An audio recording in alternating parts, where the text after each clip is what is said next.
G'day humans, welcome to the safe space for dangerous ideas. And if you think that I sometimes get into trouble for expressing unconventional, heterodox ideas on this show, then you haven't heard Jimmy Carr, who gets into a lot of trouble for telling jokes about similar issues. He's one of the most important, influential, most watched and funniest comics in the world. He's one of the top-selling stand-up acts. He plays to arenas all over the place. He regularly appears on British television shows like 8 out of 10 Cats and QI, Big Fat Quiz of the Year. His recent tour, Terribly Funny, was seen by more than 1.2 million people in 45 countries. It was the biggest international stand-up tour in the history of the world. He has a new Netflix special called Jimmy Carr, Natural Born Killer. I was recently in London, and Jimmy, I'm pleased to say, is a fan of this show, a fan of yours truly. He did us the honour of renting out a little room in an exclusive Mayfair club, and we sat down together. It was such a delight to pick his brain about cancel culture, about what you can and can't say, about the state of the world, about social media. Please enjoy as much as I did. The one, the only, the legend, Jimmy Carr. So I'm here with Josh, he's sunburnt, and dressed as top. If you are dressed as, it's a very Top Gun jacket. It's very, and look, we all saw the movie and went, do you know what? I could probably pull that off. I'd probably look all right in that. But only I actually took the extra step and went out and said, give me your finest Tom Cruise jacket. And before we started recording, you were saying... Very nice guy. I met him at a friend's wedding and kind of bumped into him, and he's very engaging. Right. Very engaging character, very kind of very genuine, and got into an interesting conversation with him. What about? Because he did Eyes Wide Shut with Stanley Kubrick. And Stanley Kubrick, I don't know if you know, but the reason he was able to make that movie Barry Lyndon was because he had the lenses from NASA. So he was able to shoot a movie basically on candlelight. No one could figure out how this guy done it. I mean, greatest film director of his generation, but no one could figure out how Barry Lyndon was made. Like the other directors were, well, this is just incredible. And it was because he had these incredible lenses, the best lenses that have ever been made by humanity. Well, how did he get those lenses? It's not like after Apollo 13, NASA had a yard sale and got rid of their stuff, and he happened to buy them. Right. So the theory is that Stanley Kubrick was the greatest director in the world. NASA was a project in the middle of the Cold War in order to beat the Russians. That was the purpose of it. Yeah. How did they put a man on the moon? Right. You know what their resource was? What? Unlimited. Their budget was unlimited. NASA said, well, what's our budget? And they went, unlimited. Whatever you want. Anyone you want, anything you want, you got it. Right. So the theory is Kubrick filmed the B-roll. So they did film a fake version in the desert, but that was the rehearsal. You think they didn't rehearse. You work in media. You think they didn't rehearse. They rehearsed the whole thing, shot for shot for shot. He's obviously uncredited. What does he get as payment? The lenses. He gets the lenses. And then, so I asked Tom Cruise about this and went, were the lenses from NASA? And he went, how'd you know that? Yeah, they were. Did he?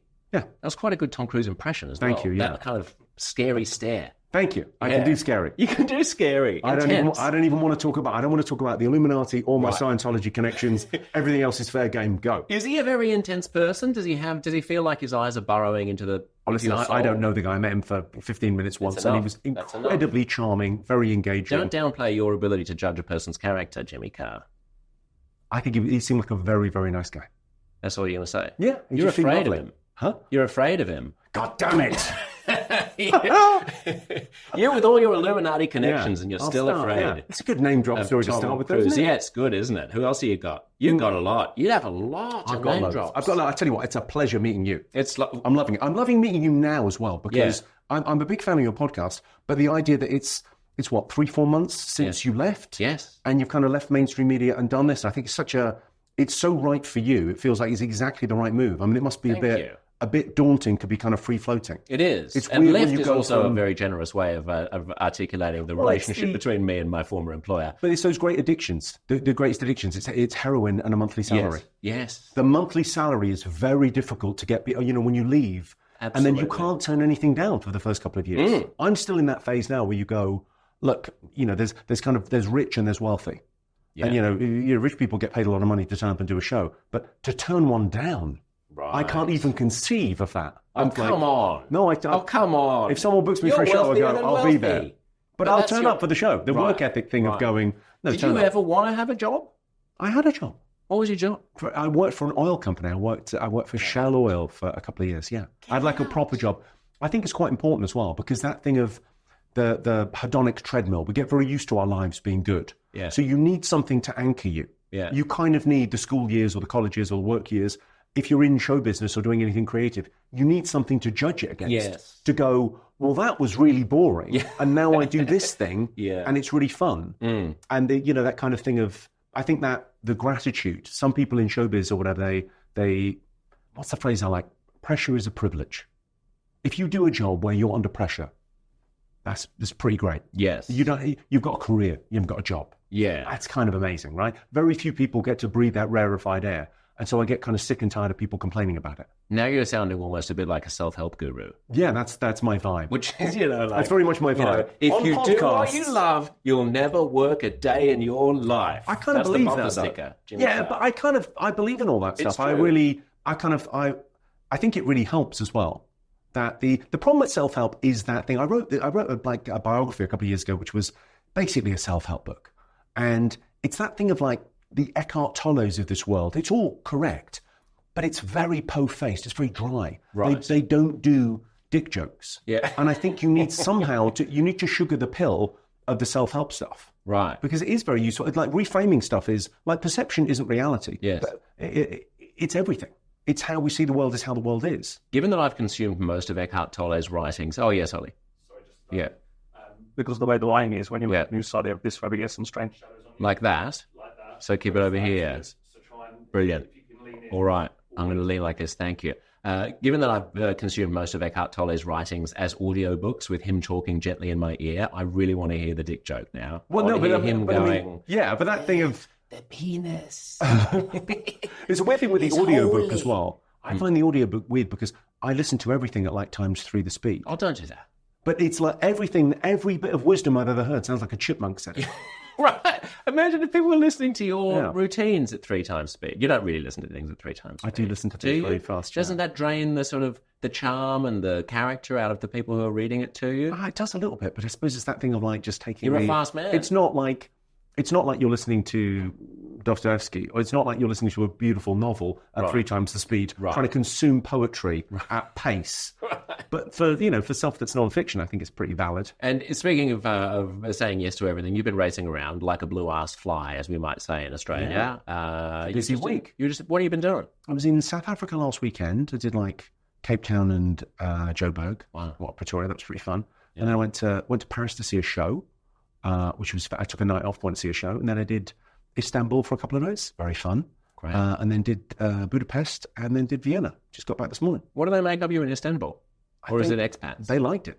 No, it was all locals. And it was very... You're doing it in Turkish, obviously. Of course, yes. Like Eddie Izzard goes and does all these tours. Eddie Izzard does his entire routine in German, and then does it in French. And I mean, I read a report on it years ago. I've never really... When I toured Germany, no one's talking about it. So I guess maybe... I'm trusting Eddie. Yeah, I'm sure. Yeah. I'm sure. Susan, why would she lie? Yeah. I don't know. Anyway, but I know I travel sort of everywhere. It's amazing, the English language. The thing that's kind of remained from people talk about the end of the British Empire. Yeah. No. The language.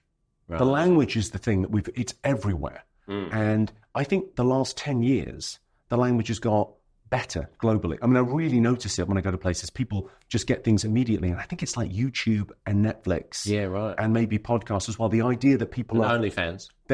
Maybe. But they're consuming sort of media that it's not being mediated by Canal Plus. And it's the version original. Yeah. And everyone's kind of, you have to learn English if you want to be interested in the culture. So that kind of cultural imperialism is kind of is making the world a very small place. Good. Newsflash, Jimmy Carr in favour of imperialism. Yeah. You heard it here first. You know what the Daily Mail will make of that. They'll be all right with it. I don't know. They don't seem to be all right with anything. How do you workshop material these days? So you're basically workshopping, right? Or do you have your whole routine at the moment? I've got a new... So the new tour starts the day the Netflix special comes out. Great. So which is when people will hear this as well, by the way. So if they're thinking about your past week, don't think about Jimmy's part. That was 6 weeks ago. Ages ago, yeah. So the it's basically that thing of the treadmill I'm on is you write to the deadline of the new show. The Netflix thing drops Natural Born Killer. It's pretty good. It's the best thing I've ever done. Is it? But it's good. Like, you get better at your job, right? Obviously, over time. We'll talk about that. But and then the new one the next day. So there's no gap between tours. So you tour that and then you do the new. But I test stuff every single night of the show. That's the big innovation that I had the last kind of 2 years of going every single night, try new jokes. Yeah, right. So it's that thing. It's quite stoic. Like, do less better. Just write jokes. That's kind of, I suppose, the world ordered a stand-up comedian, and I need to honor that. I think you can spend a lot of time in show business kind of looking elsewhere, looking for other fun things to do and distractions. But actually sticking to the thing that you're good at is kind of best. I once interviewed Stephen King, who was talking about his routine of just getting up in the morning, sitting down and writing or not writing, but as long as he was just sitting in front of the computer with watching that flashing cursor blink at him, then the job is done. Sometimes some days it'll come, some days it won't come. Yeah. As long as you put in the time, you do the work consistently, day after day. I'm 100% with it. His book on writing, so good.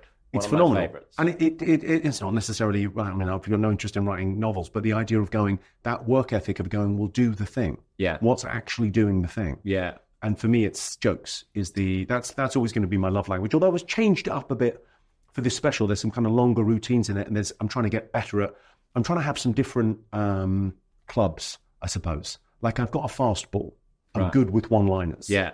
But it's trying to have longer routines or stuff that kind of makes a point along the way. It's really, it's interesting to kind of play with that, and to get better after doing it for sort of 25 years is really interesting, and to sort of see the progress. Yeah. How do you judge the progress?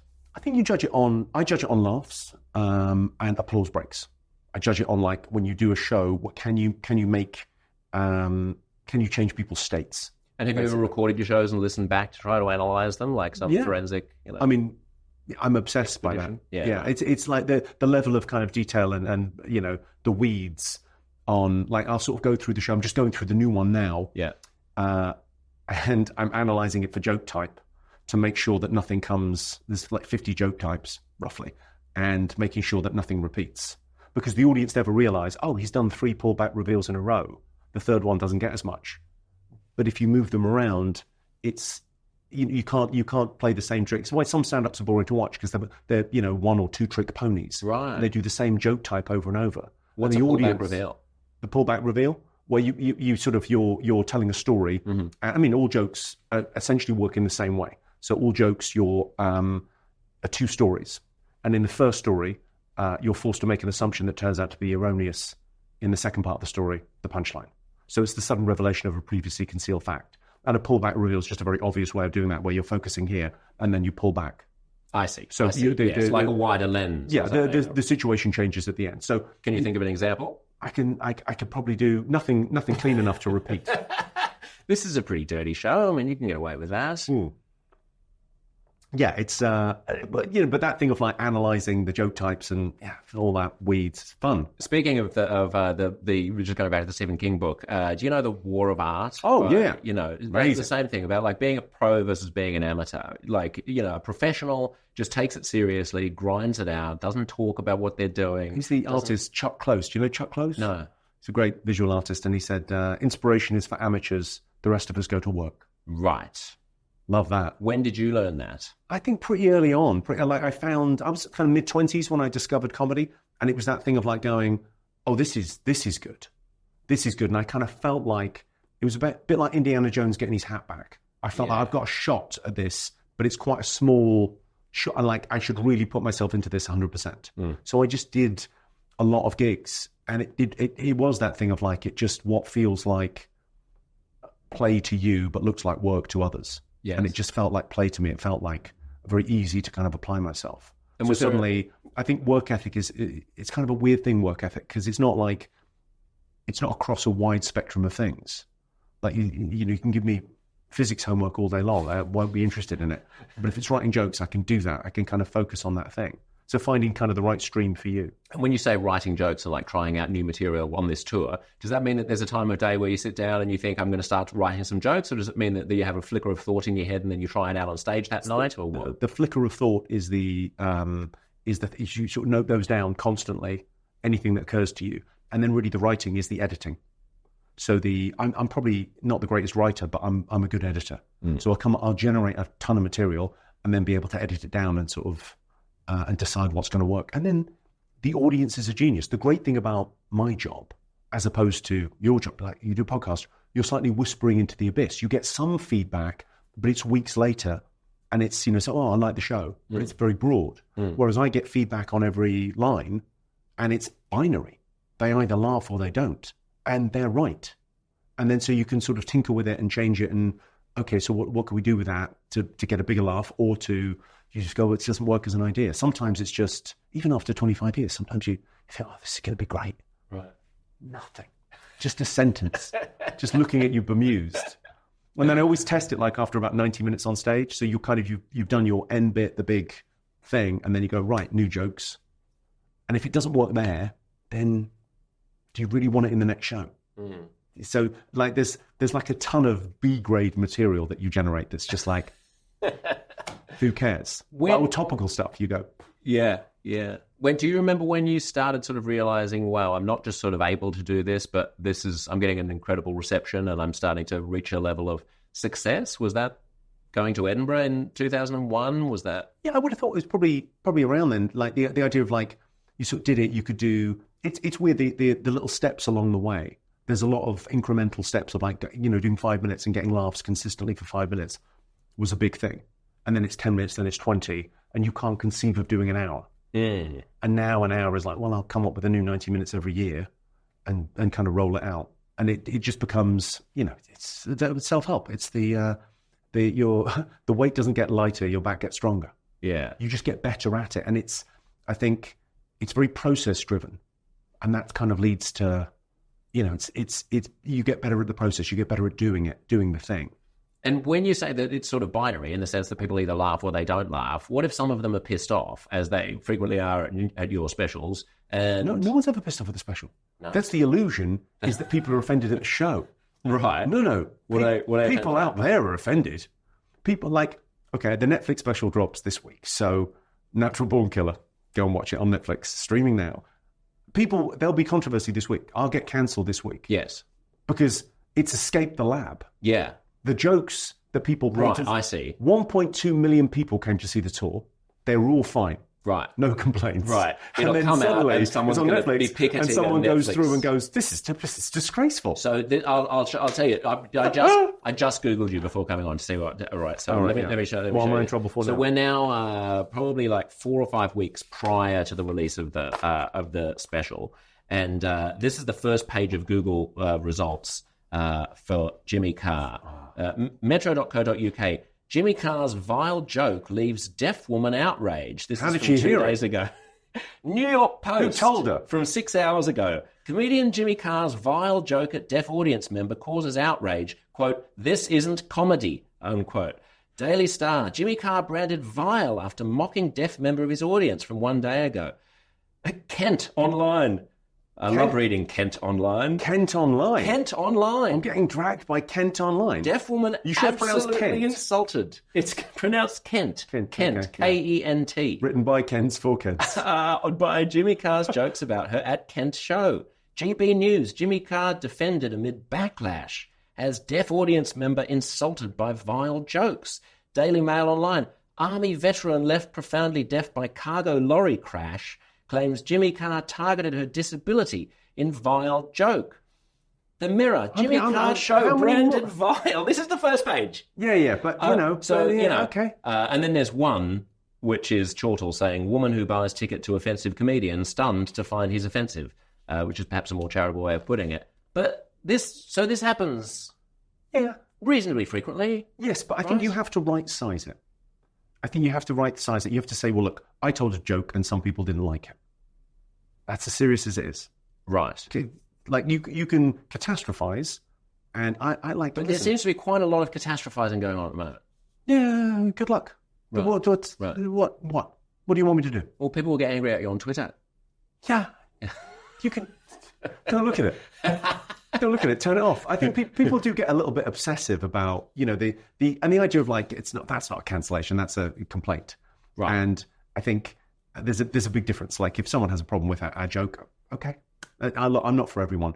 I would say there are 50 jokes in that show. I do know that show. That's the new one. That was a preview of the new show. Yeah. I mean, it's literally just There clearly are just happened. 50 jokes that are worse than that in the show. Right. You have no right to be offended by that joke. Right. Because what about the ones that came before and after? Well, let me tell you, here's some edgy stuff. Here's the last thing that I'll say about this. The individual who was offended, apparently, this is all based on this one individual being offended, right, says, it's just not acceptable. Jimmy doesn't need to do that. He's rich enough. Are you rich enough? I don't know if I got paid any extra How? for insulting the deaf. There's no extra. I like the idea that you get to a point of wealth and success at which you should be. Well, my sense of humor. Obviously, I can't. Say the funny things that I think are funny because I've got enough money now, so I have to talk about anodyne things. But it's the idea of that a joke is a punch somehow, or that it's attacking someone. You know, a joke should be inclusive. It should be fun, and I like to think of myself as kind of an equal opportunities offender. And the idea that you go, oh, that sacred cow, the thing that offends me, you can't joke about. But the jokes in the show about rape or paedophilia or famine or disease. Not things to be joked about, Jimmy Carr. But all of the other stuff, you? all the other stuff's fine. Right. It's that one that's the problem. Specific one. So, and I can understand that. And you go, and sometimes it's very well-meaning, and you go, a charity gets involved, and they go, well, we're the charity, and our job is to publicise this issue. And he's a very famous comedian, and Netflix are involved, and this is great. We can get some traction out of this, and so there's a story. And whether you view that as free publicity, or you view that as a career-ending thing, the first time it happens to you, it's a little bit scary. And some cancellations are worse than others. Sometimes it's like politicians commenting, or you're on the front of the paper, or you know the prime ministers at the G20 talking about your tax affairs. There's different levels, and it's great in one way because it's you find out who your friends are. You find who stands with you and who doesn't, and that can be it's a valuable lesson, but it's painful sometimes because sometimes people that you wouldn't have thought would be your guy absolutely had your back, and sometimes people really let you down, and you think, oh well, you threw me under the bus. Okay, who threw you under the bus, Jimmy? I've had some people throw me under the bus. Yeah, have you? But you go, it's okay. It's a lesson learned, and it's that thing of and I don't think your friends necessarily have to stand with you like 100%, but I do think they have to not publicly throw you under the bus. Well, yeah, well, they should stand with the principle that jokes are jokes. Yeah, at the very least. If they work in comedy, one would imagine you would have thought. I mean, actually, I think there's a big difference now between being cancelled over something you did and a joke you made, something you said. And I think actually the way the world is at the moment, it just seems very true. I can't imagine. It tends to be a slow news week when these things catch fire. Yeah, right. Whereas normally it's like, I don't know. What do you want? One of the quotes from the person who was offended says, "Comedy is an amazing tool for progressive change." Is it? Yeah, I think it is. I think there's something very true about that. The idea that the comedy is sort of like a canary in the mine. If you look at like Jerry Seinfeld stopped playing the universities in America about 10 years ago. He said, "Hey, I'm not playing the university campus anymore. They're a bit too sensitive." Yeah. That was the canary in the mine. Right. That was 10 years ago. Yeah. And going, these people are being crazy. Do you remember his gag that they were upset about? What was he had a gag How about? Can you be upset at Seinfeld? I know he had a gag about young people scrolling through Instagram and just scrolling through Tinder or one of these dating apps or something. And he said that they're kind of just scrolling and checking it and selecting and yes or noing like a gay prince or something. Yeah. It was that mild, and they were like, "That's a homophobic." It's also an anti-royalist slur, perhaps, but or like I think he said a gay French prince or something like that. He was just saying that these people are behaving in an entitled fashion, right? But that was yeah. it. But I mean, if you're okay, if you're offended by that, great. I know how many gay French princes are there getting offended? In the world. Good luck in the world, though, because it's I know if you're that brittle, yeah. Do you use social media personally? Yeah, a little bit. I mean, I think it's an incredible kind of tool, and everyone's got a voice, and it strikes me that's a very good thing. And then sometimes people get upset because everyone's got a voice and everyone's got an opinion. Right. So I think something that would have been an eye roll and a tut is now a tweet. Yes. And then I think the press want you to believe that the press opinion, Twitter, and public opinion are the same thing. Right. And you can be fooled. Like, I've been cancelled and then gone out in front of 2,000 people that night and gone, I think I'm fine. Yeah, right, yeah. I think weirdly, they don't seem very I spent the whole day thinking it was over for me, and then this is fine. Jokes still work. People still like the show. Yeah. But, you know, it's a way to... I mean, I think people spend too much time on social media. I mean, I think there's an issue with it in that people are living for children. I think for us, it's fine. I grew up in a world without social media and formed my personality without it. Now, I think it's dangerous for kids because it strikes me that there's no freedom for kids in real life and total freedom online. And that's a social experiment that I don't think we should have conducted. When you say no freedom in real life, do you mean because we're... I mean sort of the coddling of the American mind, this idea of the idea that kids aren't allowed to go to the shops anymore on their own. Like a 14-year-old now needs a babysitter. A 14-year-old used to be a babysitter. That's a weird change in the world. And what's happened to 14-year-olds? Well, nothing. How much freedom should they have? Well, as much as they can cope with. And it strikes me that thing of going, there are no solutions, only trade-offs. You can either protect a child and physically, and that's the upside is that child's absolutely safe, but mentally will be very vulnerable. So you're resilient. You've got to find a balance. So how do you build resilience? You can't have an easy life and a great character. Right. Can't be done. And life is kind of self-assignment, isn't it? Life is going out and finding your adventure and finding the thing that you want to sort of test your mettle on, and you know, you're sort of putting yourself through hard times to build character. And we're not allowing kids to do that. So online, they can do anything they want. They can be whoever they want. But the problem is there's no sort of pushback there. So you go, well, who are we? You know, what is, you know, the self has become something that is self-curated. And it used to be that it was like, well, you are who you are, and it's mediated by your friends and family and the greater sort of, you know, society. There's a little bit of pushback. If you go, well, I think I'm an incredibly good-looking quarterback, then the rest of society goes, no, you're a funny little fella. You have to kind of mediate that a little bit. And on that scale of resilience and freedom on the one hand versus safety and vulnerability on the other, what was your childhood like? Well, I think we were allowed to kind of, it was fairly good in terms of being allowed freedom, being allowed to kind of just go off and do whatever you were going to do and explore the world. So I think, good. I think that was a good thing. Did it build your character? I think it does. Yeah, I think it's, you know, that thing of going. Chris Rock's got a great routine about it where he sent these. Have you seen this routine where he sent his kids to school and they said there's no bullying in the school? Well, you're only doing half the job. That's right. How are they going to know? Because in the real world, there's you know a certain amount of that. So and really, I think we seek out bullies. Like if you think about if you have a personal trainer, it's a bully, isn't it? It's basically a bully. I mean.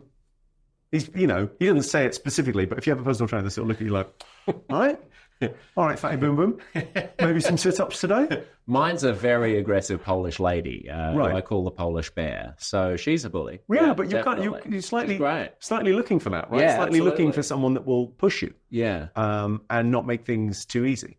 It's interesting. I mean, I also think this, you know, I know you've got a son and I've got kids who are not at a dissimilar age.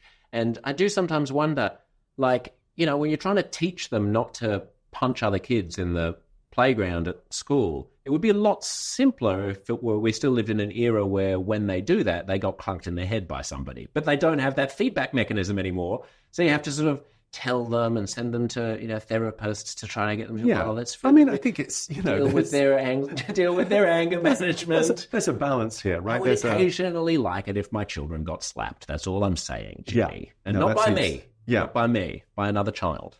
No, it's... Slightly larger than them. Yeah, what they need is their own podcast. They'll be fine. Exactly, that's right. And the other thing about social media, I mean, it's interesting that you say curation, because that's... Well, it makes more sense, social media, if you view it as performative. Yeah. It is a performance, and people are on there performing.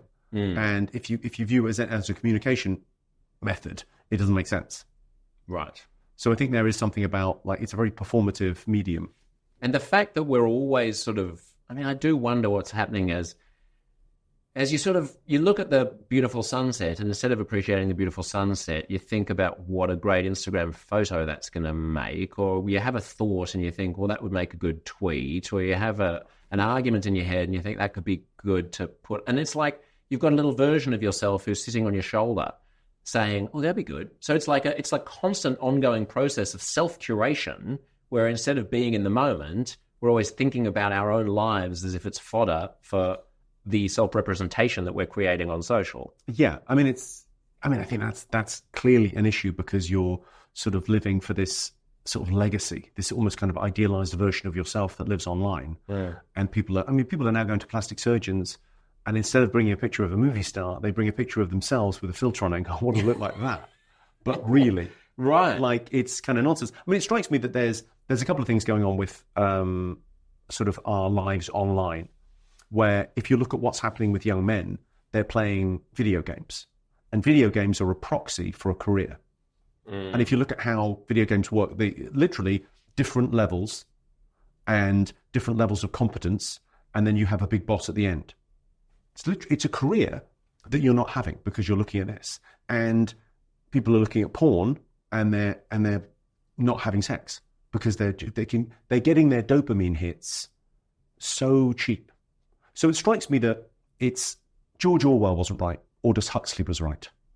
It's we are giving up our freedom, not because there's some authoritarian leader trying to take our freedom away. We're giving it away for cheap dopamine, for literally for cheap thrills. And those things of going, well, how do you, like the message of like, don't look at internet porn isn't a strong enough message. It should go and get your dick wet, son. That should be the message. That should be the message. Like, but take risks. It's risk. It's like sports are better than video games, and a career is better than sports. Like, but there's skin in the game, and there's risk, and it's difficult. But as you do that, you build kind of resilience and you grow. So there are people that put so many thousands of hours into, I don't know, Call of Duty or Vice City or whatever they're playing. Do you ever want, like, I share all of these concerns, and then sometimes I just turn around and I think, well, newsflash, middle-aged, middle-class guy thinks that things were better when he was growing up. Well, they used to say this these days. They used to say this about novels. Yeah. 150 years ago, people or television. They're just sitting around reading. Or radio. Exactly. That's they should be out there building an empire. That's right. Yeah, exactly. Yes. Do you ever wonder whether our criticisms of what's going on are just what happens to you when you're your age?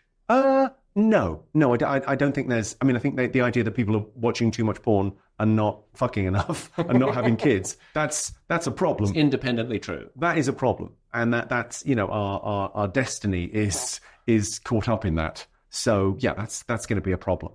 And the idea that having a career is as valid as Call of Duty. No, I'm right about that. Right. They're fun things, but the dose is the issue. Social media is amazing. Video games are incredible. Porn, fabulous. The dose is maybe the problem. Right. And what dose of porn do you enjoy, Jimmy? Well, the daily recommended allowance. Right. Yeah. No, I finished in the first lockdown. I finished Pornhub. Right. Is that right? You got to the end of it? Yeah, I put my initials in. Wow, that's amazing. Yeah. I didn't know there was an end. Yeah. It just comes up on the screen. It just says rehydrate. Speaking of coming to an end of a website. Coming to an end is great. Coming to an end. Speaking of coming to an end, this is going to go in interesting directions. Did you know when Facebook began, and there was no like button, and there was no ability to share things, and there was no algorithm behind it. It was just a reverse chronological list of of things that your friends had posted.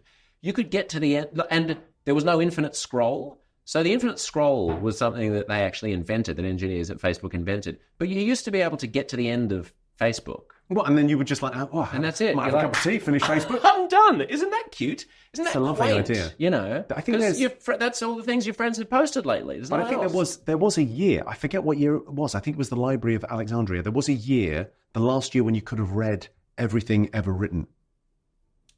Right. There were in a human lifetime. They were only like a couple of thousand books, and you could have read them all. Yeah. Before your eyes gave up on you because there weren't glasses yet. Right. In that year. And that total amount of data now gets created purely in pornography every second. Yes. Well, there's a weird fact, isn't there, about the something like 95% of what's consumed online was made within the last 24 hours. Yeah.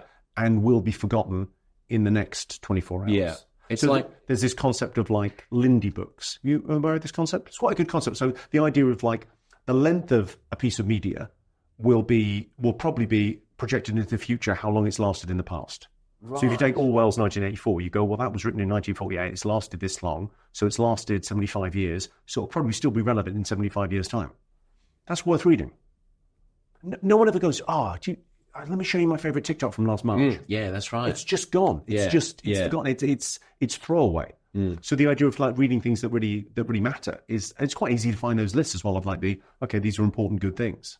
It's a permanent kind of now, in a way. It's like we're all just living in a detached now state of nowness where we're sharing. Ballard novel, isn't it? It's like that, sharing and dystopian. consuming. Yeah, it's kind of dystopian with no kind of anchors to the past and no particular planning for the future. It's just like, this is what I'm seeing right now that I want to share with you because it happens to have scratched some dopamine itch.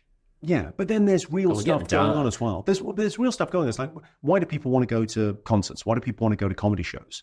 There's a weird sense of like people want to belong. They want to feel a part of something. I certainly think at a comedy show, it's like people laugh a lot more when they're in the room than watching it on a screen. Yeah. Watching the new special on the headphones on the bus to work it's great. And you may well think that's very funny. That is a very well constructed joke. Well done, Jimmy. But you won't laugh in the same way you laugh when you're with friends at a show with 1,000 strangers and it's tribal. Why do people all want to go to music festivals and sing along? It's tribal. It feels fantastic to be part of that group. It's a really beautiful. I think there's people are longing for that. I think. Yeah, because they're looking at screens all day long. You get up in the morning, you check your phone, and then you check the sat nav in the car, and you get into the office and you look at the screen. And when you take 5 minutes off, you look at your phone. Screen, and then suddenly you want to go and be part of something. Do people ever film you while you're on stage? Constantly, hold up their phones? Constantly, yeah. Does it bother you? No, fine. I mean, as long as once every 3 years Netflix sends some cameras and a bag of cash, fine. You're fine with that? Fine. And in terms of permanence, and, so 1984 having an expected life expectancy of 150 years or whatever it might be, you're in a profession which is impermanent. It is about creating that moment. You have that moment with the crowd. It is, but it's very new. Comedy's very new. Comedy doesn't even have a language yet. I'm kind of working on something on this at the moment, but comedy really, if you trace back its roots, you can go back to the trickster gods, Skunk Anansi and all of that. But really, I'd say 69, 70, if you look at maybe Richard Pryor and George Carlin as John the Baptist, these guys come along and they start selling out shows where it's just them talking for sort of an hour and a half, 2 hours and being hilarious. And they've come from the nightclubs, but they're doing an hour and a half. They're playing like rock stars in these venues, and people are coming to see them, and they're looking at them, and they're saying something very interesting. There's no filter. If you really think about what friendship is, like really good friends, you got no filter. Work colleagues, you got a bit of filter. Strangers, you got a lot of filter. With comics, it's no filter. It's sort of direct with them. It's like a friendship. And then as things progress through the 70s, 80s, 90s, it's getting better. It's getting more relevant. I'd say it's more relevant today than it's ever been. So I'm kind of working on a thing at the moment on teaching stand-up comedy because it strikes me that it's more relevant than music. Like music is non-verbal communication, and it's incredibly important to me, and it anchors an emotion within you, or can anchor emotions within you that are just, it's phenomenal, right? Music, but it's not as relevant as stand-up comedy. Think about it, if you taught a kid, if you give a child a gift, and they say, well, I'm going to teach him stand-up comedy. Well, what's he going to learn? Well, he's going to learn his own voice. He's going to find his own voice. He's going to learn how to order and write down his thoughts. And then he's going to learn how to express himself to other people and connect to them. That's all he's going to learn from stand-up comedy. Yeah, put me down for one of those. And you think about the tragedy is most people live and die and they never hear their own voice. And stand-up comedy, at its best, is teaching people to express themselves. And yes, it's one facet of their personality. It's about being funny and it's about making people laugh. Isn't that a joyful thing?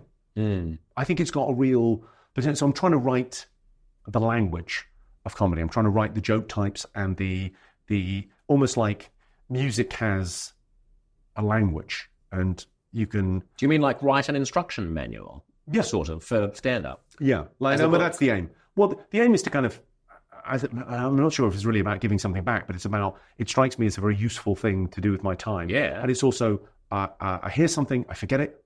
I read something, I remember it. I teach something, I know it. So I want to teach it. It's for me, really. Like if I can teach it, if I can sort of do it in a way that people can go, oh, well, look, I'm not a fan of his comedy, but the guy knows what jokes are. And and he could teach me how to write jokes. Because sometimes I see people and they're brilliant. They've got great stage presence and they've got a great story. And you go, yeah, but you've got one joke in it. Right. And you could do more. Yeah. But you don't have the language. It's not like you're not being lazy. You're chopping through the jungle with a machete. And I'm saying, well, I'm going to build a highway. Yeah. I mean, I think the craft of writing jokes is fascinating, but I mean, I'm still interested in your attitude towards not the relevance of comedy, but just the posterity point that you made earlier. Like, do you worry about, what do you think about death and like what the world is going to make of Jimmy Carr after Jimmy Carr's gone? Like, long term, do you care about legacy? Like, do you remember Woody Allen's old line about like, I don't want to achieve immortality through my films. I want to achieve immortality by not dying. I'll take that. I'll raise you Mark Twain. Mark Twain said, I was not alive for billions of years before my birth, and it caused me not the slightest inconvenience. We're in a brief shaft of light between two oceans of darkness. Great. We get to die, and we're the lucky ones, as we get to live. Like it's so. I view it as like gratitude is the mother of all virtues, but the idea of legacy is slightly caught up with heaven. In a secular world, fame.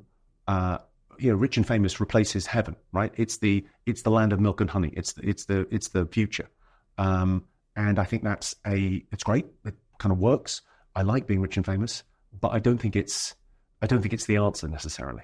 You were raised religious? Yeah, raised Catholic. Is there a difference? Yeah, it's better. I mean, like, the God I don't believe in is the real one. Fabulous, great. And what made you lose your faith? Well, I suppose it's like, it's always a mix of things, but it was if I'm right, you're wrong. Hey, it's good news. That's always the thing in the Bible. It's good news. Not for you, Ishmael. Yeah, yeah. Not Tarek, not you. Yeah. Just good news for us. Yes. The rest of you can. So that thing of like, that's very difficult to circle that square. I think it's weird. My favorite quote on religion at the moment is it's AC/DC's Great Australian band. Thank you very much. AC/DC's roadie, right, said this. Who knew? He said, God is the name we give to the sheet we throw over the mystery to give it shape. Was the roadie Eckhart Tolle? It's kind of great, though, isn't it? It's great. Because you go, yeah, there's a huge mystery. No one knows why we're here. And some people go, well, I call that mystery Jesus or Muhammad or whatever you want to do. And then you go, and some of us go, well, science but there's two kinds of idiots. There's some people that take religion literally and they believe fairy stories. And there's other people that think it's got no value at all. We're both crazy. The rituals all work, but the rituals don't work because God's pleased. The rituals work because people bond and they come together and they feel part of something. I went to see Depeche Mode last week in Paris. Genuinely a religious experience. Like the sing-along, and actually all of that stuff is kind of because of religious undertones anyway. So beautiful and so lovely. So you find it where you find it. Do you still participate in religious rituals? Like, no. Do you miss that? I mean, yeah. Part of the, yeah. I miss it. I miss the,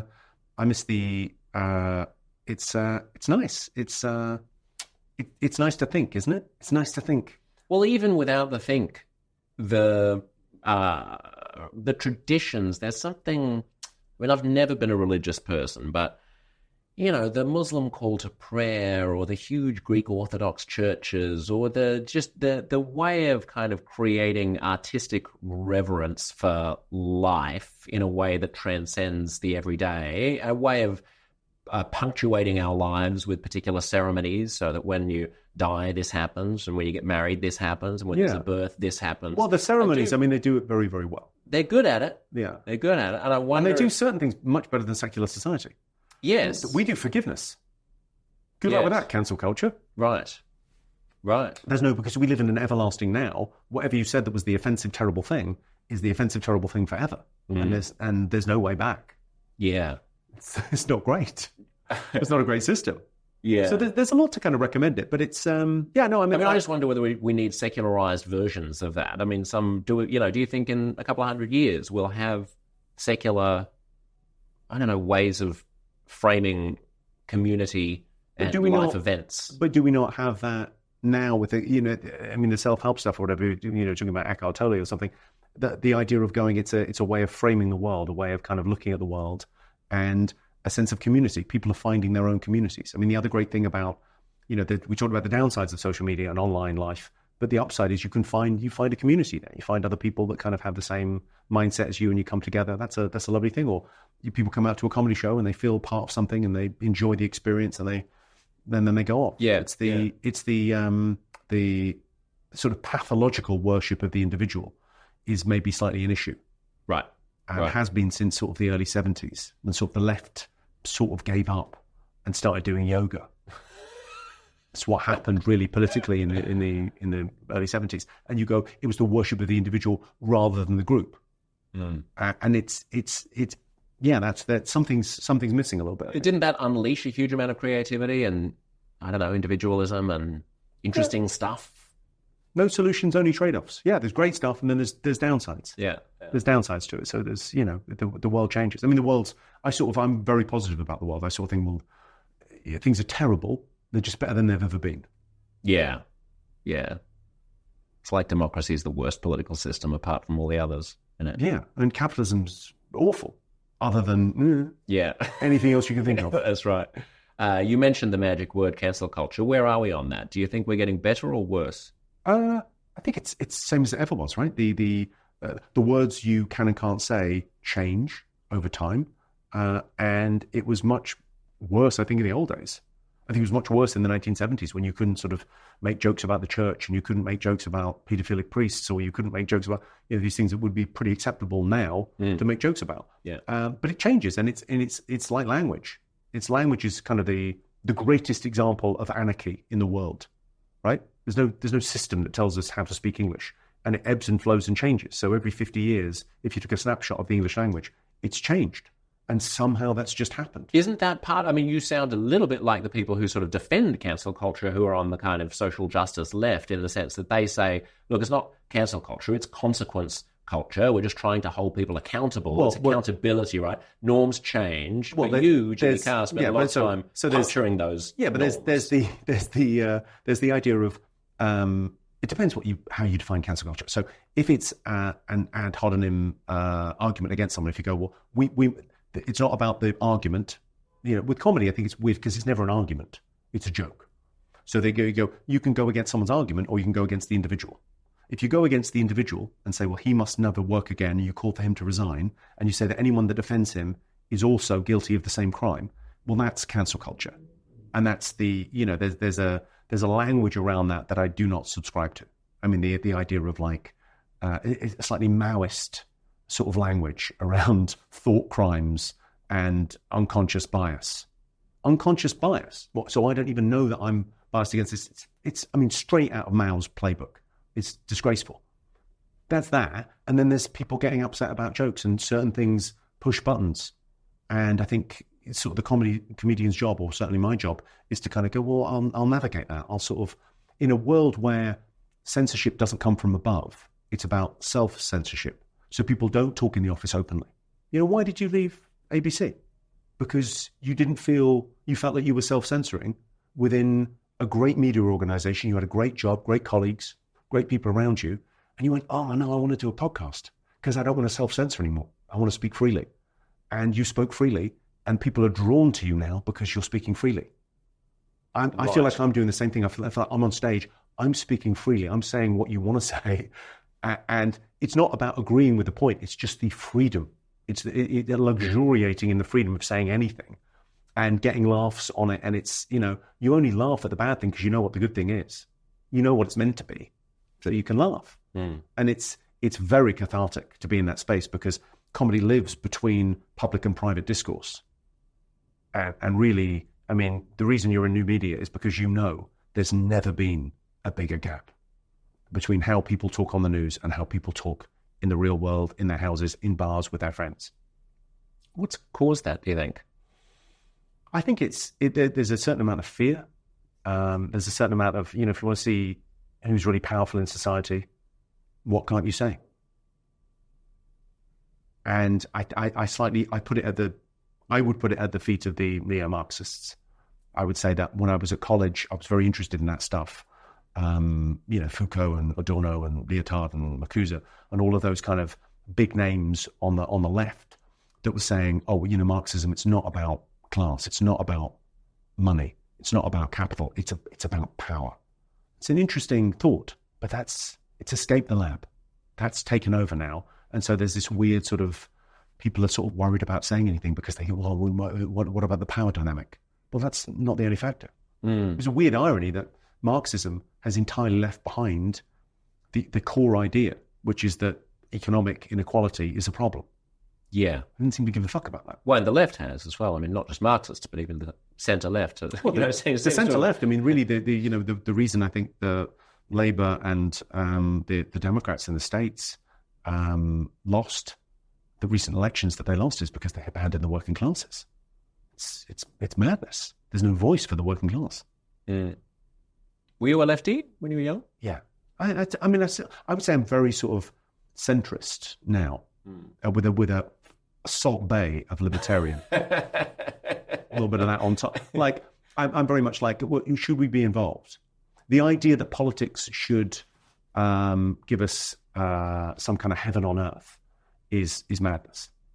And I think anything that goes, whether it's religious or whether it's political, that says we have just around the corner heaven for you, you get very quickly to by any means necessary. So you get, like, But who's saying we have heaven around the corner? Well, this is the argument on the super far left that we're going to have equality of outcome, which is sort of madness, isn't it? Because there isn't equality of effort and input and all those other things, and the world isn't fair. Equality of opportunity seems to be something that we should be shooting for, but it's classic kind of liberal views. That's sort of what I have. They would say that, equality of opportunity is all very well, but there are structural impediments to particular groups from getting ahead because there's entrenched racism, homophobia, transphobia, whatever it might be. And until you address the unequal outcomes of particular groups, you're not going to be able to achieve equality of opportunity just by treating everybody equally, because some people are coming from a lower position than others. Okay. What do you want to do? I mean, great, but okay. It'd be lovely if the world was fair. It's not going to be fair, because nature's not fair. Not everyone's given the same gifts. Different people, have different abilities. So there's always going to be hierarchy. Is it going to be just or unjust? That's an interesting question.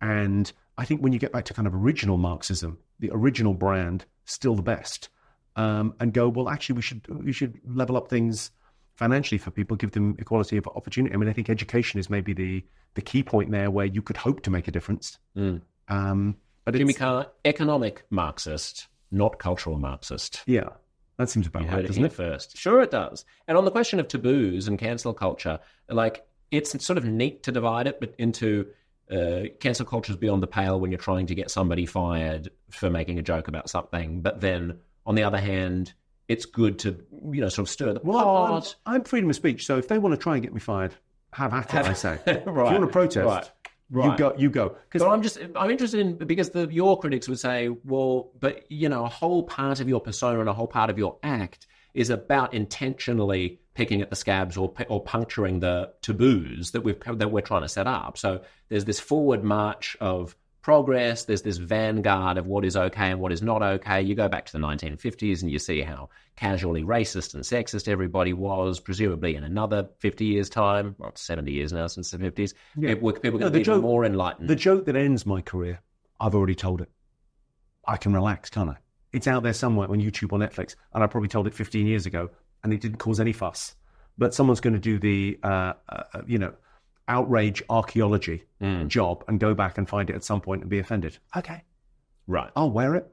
I said it, Right. I didn't say it by accident. I said it, got a big laugh. I had fun with it. The weird thing is that you didn't say it in the cultural context of today, which is what's so weird about outrage archaeology, that, you're talking about an era when Kevin Hart was uninvited from hosting the Academy Awards because he'd tweeted a homophobic tweet a decade before. He was tweeting that at a time when it was kind of a bit okay. Well, that was the allegation. Well, the allegation, but the gag was a joke. It was a joke about his son being gay, or say, if my son was gay. Okay. I think it was, if my son was gay, I'd kill him or something. Yeah. mildly homophobic, perhaps, but nonetheless, there is a weird thing where you have to not only be conscious about who you're offending today, but who you might offend in 15 years' time. Do you have to be conscious according to the mores of? Do you have to? Well, can you just roll them dice? But that's what the social justice warriors would say. They'd say, well, so they're not coming to the show. But there's not. But no, they would say nobody. Jimmy's complaining, and Josh complaining about cancel culture. Fine. But, you look at how successful Jimmy is. You can say these things. People say, oh, you can't say this, you can't say that these days. Of course you do. People say them all the time. Conservatives say them in the press. People, Fox News says them. Blowhards on television say things all the time. I lump myself in with that lot. But you know what I mean. There, people say, oh, you can't even question, I don't know, the transgender orthodoxy or something like that. And the trans activists will say, people do it all the time. But that's the opening line of the special. People say, you will have heard this, people say, you can't joke about anything these days. Watch me now. Yeah. It's an hour of that. Yeah. It's an hour of that. And really, the thing in the special, the thing I have in Natural Born Killers about sort of cancel culture is I've got a plan for next time. Next time I get cancelled, right? So next time I get cancelled, I'm going to come out on the day of the cancellation. The day the news story breaks, I'm going to make a public statement. I've rehearsed it. I'm going to say, I'm sorry. And the people that I've offended will say, well, you don't really mean that apology. And I'll say, so you're saying I can say something and not mean it. Now you're getting it. Yeah. It's jokes. So you'll be fine. But I mean, one thing that the media is doing at the moment that aggravates me enormously is they don't seem to have understood that social media backlashes and kind of mobs are not news necessarily. Let me give you an example here. It's that thing of that's very much it's bad faith. Like, totally. Have you ever hung out with journalists? I know you have. I have. Yeah. Okay. Occasionally was one. Journalists, right? Quite a nice bunch. Yeah. Let's be honest about it, right? Quite a nice bunch. Yeah. You would want to go for a beer with them. Yeah. They're fun journalists. And are they the most PC people in the world? Not in my experience. No. There's quite a lot of bullying in the newsroom, and they're quite a fun bunch, and they use language liberally. Okay? And then when you read what they were, I was outraged. It's extraordinary. Were you outraged? Yeah. Well, they don't even say they were outraged. What they do is they'll find two people on Twitter who are outraged. Yeah. Here's one, Mr. Carr, that's you. Yes. Was recently branded painfully unfunny by viewers after he shared a selection of his controversial jokes from his Netflix show to plug his US tour. And it says painfully unfunny. That's harsh. This is the one they're basing this on. One person on X, formerly known as Twitter, in case you didn't know what X was, wrote, "God, that was so bad, and he fell off so bad. What is this? The joke were so bad. Said another. These were so cringe."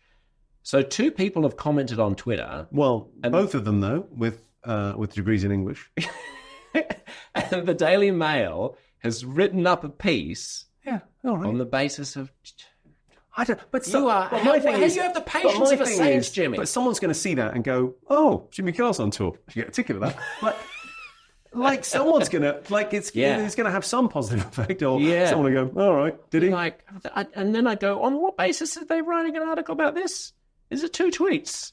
Yeah. And I go, that doesn't seem like very new. Are there other things that they can write about? There must be other stuff going on, surely. But really? Apparently not. Yeah. Well, not according to your Daily Mail. It's all right though, isn't it? It's fine.